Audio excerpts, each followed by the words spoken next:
নমস্কার বন্ধুরা, চলুন আমার সঙ্গে ঘুরে আসবেন কলকাতা থেকে প্রায় 120 কিলোমিটার দূরে গঙ্গাসাগরে। আমরা সকাল সকাল চলে এলাম শিয়ালদা স্টেশনের সাউথ সেকশনে কাকদ্বীপ বা নামখানা লোকালে উঠবো বলে। কিন্তু ওরে বাবা, এখানে যা ভিড় ঠাঁই মেলা মুশকিল। তাই আমরা শিয়ালদা স্টেশন থেকে রেলপথে চলে এলাম বালিগঞ্জ স্টেশনে। এই বালিগঞ্জ স্টেশন থেকে আমরা উঠছি মাঝেরহাট লক্ষ্মীকান্তপুর লোকালে।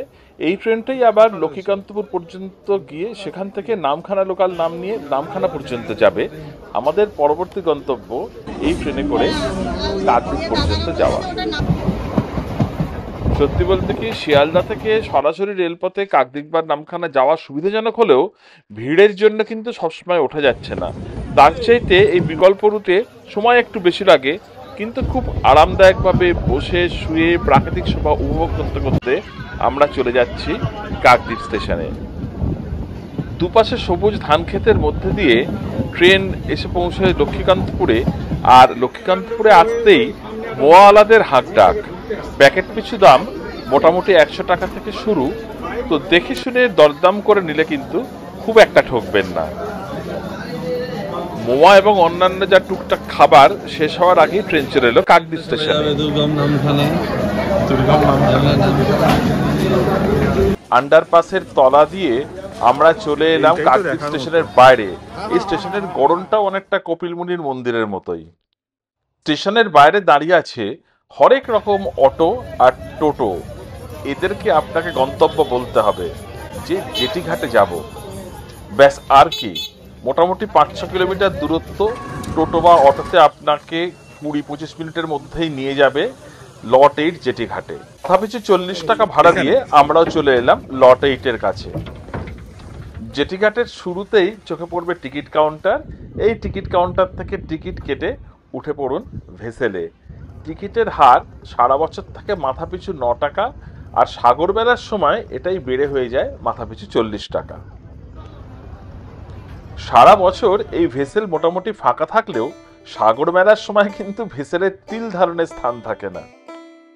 লট 8 থেকে কচুবেড়িয়া এই 3.5 কিলোমিটার জার্নি যেতে হবে বুড়িগঙ্গা নদীর ওপর দিয়ে।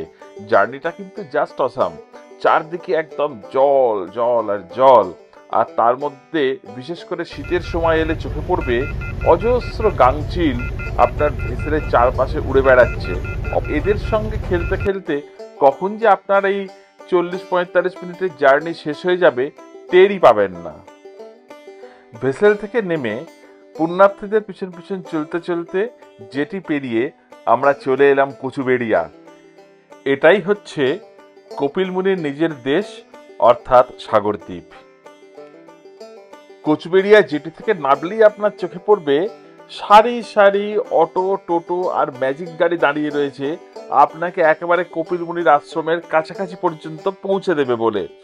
কিন্তু এগুলো ছাড়াও এখানে কপিলমুনির আশ্রমে যাওয়ার একটা ভালো ব্যবস্থা আছে, সেটা হচ্ছে কচুবেড়িয়া বাস স্ট্যান্ড। কচুবেড়িয়া নেমে মোটামুটি 200-300 মিটার পায়ে হেঁটে গেলে ডান দিকে চোখে পড়বে বিশাল প্রশস্ত বাস স্ট্যান্ড। এই বাস স্ট্যান্ড থেকে কিন্তু কিছুক্ষণ অন্তর অন্তরই বাস চলে যাচ্ছে সাগরের দিকে।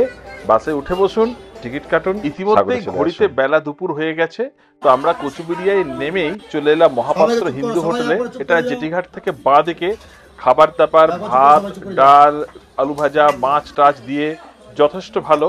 এরা বেশ আন্তরিকও। আমাদের কিন্তু এখানকার খাওয়া দাওয়া বেশ ভালো লেগেছে এবং পকেট ফ্রেন্ডলি। মোটামুটি 60 টাকা থেকে পুরো প্যাকেটটাই পাওয়া যাচ্ছে।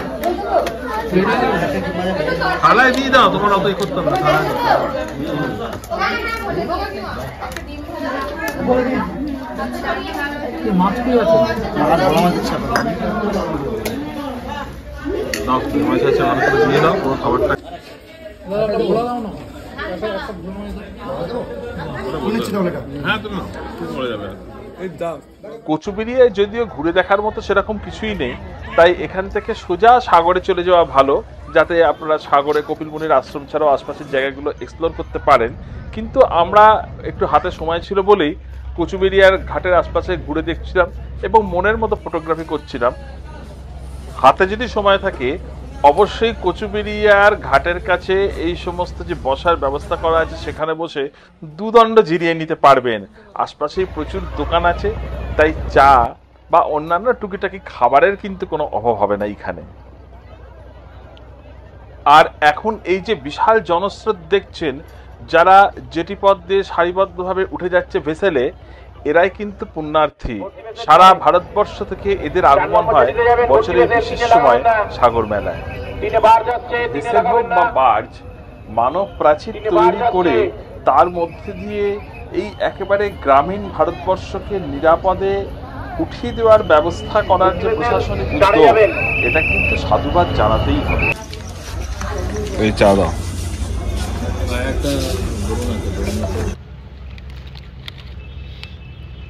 এখন আকাশ একদম পরিষ্কার, তাই 3.5 কিলোমিটার দূরে লট 8-এর দিকের আলোগুলো স্পষ্ট দেখা যাচ্ছে নদীর ওই পারে। আর এদিকে ঝলমল করছে মিলনতীর্থ গঙ্গাসাগর লেখা। কাল রাতে ঢুকেছে গঙ্গা। মূলত এই আলোকসজ্জা দেখার জন্য আমরা ঠিক করলাম আজ রাতটা কচুবেড়িয়াতেই থাকবো। আর এইখানে থেকে রাতে যখন ভেসেল চলাচল সম্পূর্ণ বন্ধ হলো, তখন নিঝুম হয়ে আসা কচুবেড়িয়ার দারুণ কিছু ফটোগ্রাফি আমরা ধরে রাখলাম, সেগুলো আপনাদের দেখাচ্ছি। দেখুন, অবশ্যই ভালো লাগবে।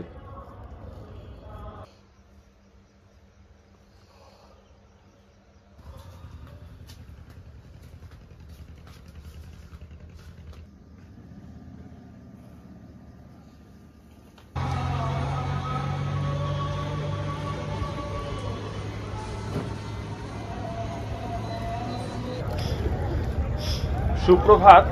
কচুবেড়িয়া থেকে একটা দারুণ সুন্দর সকালে আপনাদের স্বাগত। একেবারে সকাল থেকেই পুণ্যার্থীদের ঢল। ঘাটের আশপাশের দোকান থেকে আমরা পেটাই পরোটা খেয়ে নিলাম। 100 গ্রামের দাম নিয়েছি 16 টাকা। তারপরে আবার মুড়িগঙ্গা নদীর কিছু ছবি তুলে নিলাম। দেখুন কেমন সুন্দর ট্রেলারগুলো দাঁড়িয়ে রয়েছে, আশপাশে হচ্ছে। আর মেলা উপলক্ষে না, প্রশাসন থেকে এই কিউআর কোডটা চালু করেছে। কিউআর কোড স্ক্যান করলে আশপাশের কোথায় বাথরুম রয়েছে, কোথায় খাবারের দোকান রয়েছে, ব্যাংক, এটিএম সমস্ত সুবিধে দেখা যাচ্ছে। এই পরিষেবাটা বেশ জরুরি বলেই আমাদের মনে হয়েছে, তাই আপনাদের সকলকে জানিয়ে রাখলাম।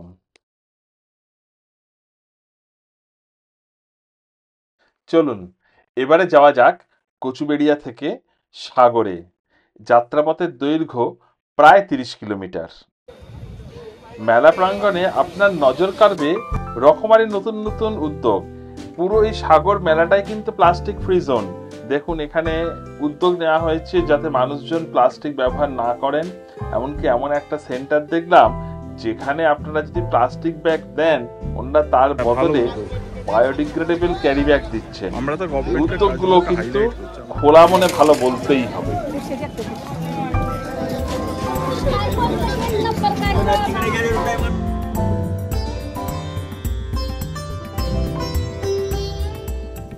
অবশেষে এলো সেই মাহেন্দ্রক্ষণ। আমাদের সাগরের জলে স্নান সম্পূর্ণ হলো এবং তারপরে ভোরের আলো ফুটতে লাগেই আমরা চলে এলাম মন্দিরে পুজো দিতে। তখনও কিন্তু জনসমুদ্রে পুরো মন্দির চত্বর মাতোয়ারা।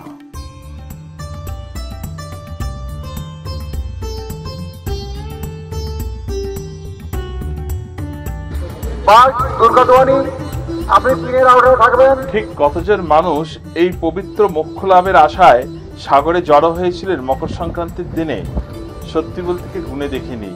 গুণে দেখা সম্ভব ছিল না। শুধু ফেরার পথে যে বার্জে আমাদের ব্যবস্থা হয়েছিল ফেরার, তার কিছু চিত্র দেখাচ্ছি।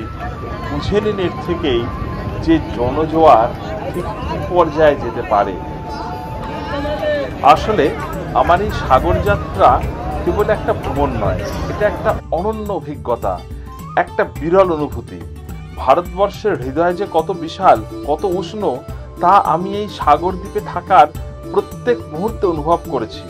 মানুষের সহজ সরল বিশ্বাস, তাদের অপার উদারতা আমাকে ছুঁয়ে গেছে। তাদের নিষ্পাপ হাসি আর আস্থা আমার হৃদয়ের এক কোণে চিরকাল গেঁথে রইল। নদীর ঢেউ যেমন নিরবধি বয়ে চলে, তেমনি গঙ্গাসাগরের স্মৃতি, মানুষের স্নেহ, তাদের সহজ সরলতা আমার মনে চিরস্থায়ী হয়ে রইল। হয়তো আমার শরীর ফিরে যাচ্ছে, কিন্তু মন পড়ে রইল এই দ্বীপের সূর্যাস্তের আলোর নিচে শঙ্খধ্বনির ছন্দে, ভক্তির মগ্নতায়।